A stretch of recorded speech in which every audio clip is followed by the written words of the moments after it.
So this segment I call Keeping It in the Pocket. And really, it's about a groove. I'm going to start off by playing something. I've actually set up a delay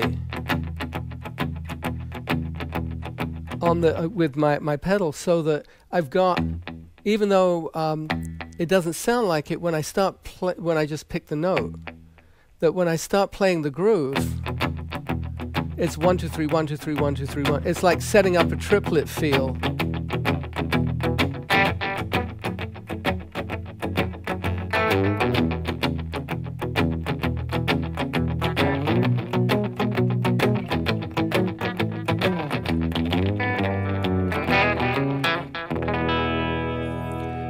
And that kind of builds in the groove to what I'm playing. You know, without the delay on, it will. I'd have to actually kind of physically play those triplets, but it's 1 2 3 1 2 3. It's like a shuffle feel. And the keeping it in the pocket, keeping consistent to the groove, and having a delay like that is kind of cool because it gives you a kind of mechanical way of keeping it consistent, but just keeping that groove going, so that if I'm playing, let's say a reggae thing.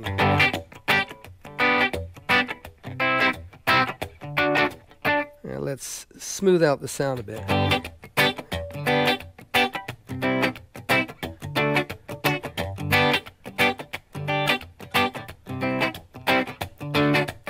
And really, my machine there is my right hand.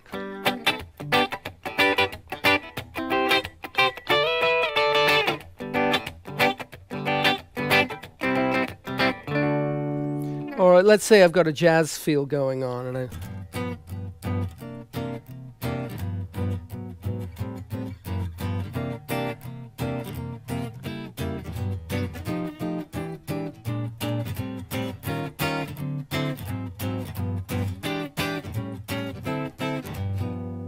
again, it's the mechanical part of it is what the right hand is doing. Then there's all the harmonic information. And you notice here that what I'm doing is using those kinds of 3-note chords. So like a G major 7, G sharp diminished, A minor 7, A sharp diminished, G over B, E 7 sharp 9, A minor 7, D7 sharp 9 augmented.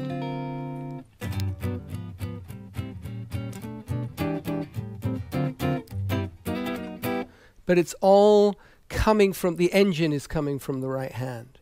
And also from the gut, from just feeling that momentum and staying with the momentum and not trying to break it up with anything unnecessary. You know, and sometimes the role of the rhythm guitar might be nothing more than, you know, than let's say, you know, let's say you've got a country waltz and there's an acoustic guitar playing, and it might be 1 2 1 2 1 2 1 2 1 2. You know, so it's a rhythm part, but it's not a consistent rhythm part. It's an accented part. 3 1 2 3, or it might be 1 2 3 1. But whatever it is, it's placing an accent in a place where it's adding information to the overall texture. You know, in a rock context, let's say, let me get some crank going here.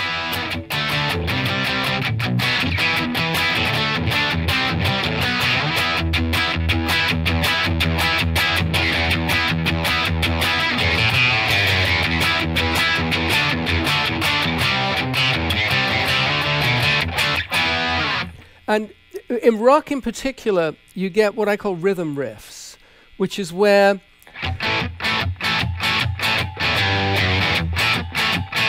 there's a rhythm guitar part, but it kind of builds a riff into it so that it becomes the driving force of the song. I mean,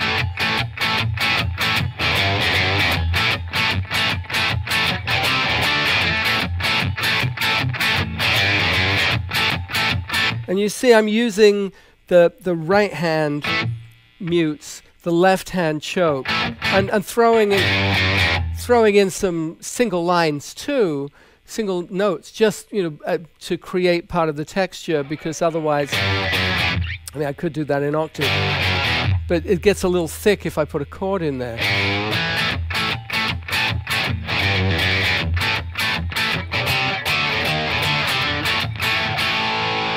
And so these things all kind of work together to keep things in a stylistically appropriate place, so that you're not only just keeping the groove going, but you're actually kind of subscribing to that particular genre. And I think it's a really important part of what we do as rhythm players to pay attention to those kinds of details. The different factors of style, of groove, tempo, articulation, voicing, the harmonic density of it, the tonal density of it. The fact of using a tone like that maybe, kind of gets too womany, too woman-tony. Might be cool for a lead thing, but for rhythm stuff it might kind of turn a little too muddy. So you want to stay in a tonal area that's you can stay low on the guitar, but be able to cut through too. So this all, I think, gives you some idea of the concept of keeping it in the groove, keeping it in the pocket, subscribing to all those ingredients that make it work as a musical and as a guitaristic sensibility.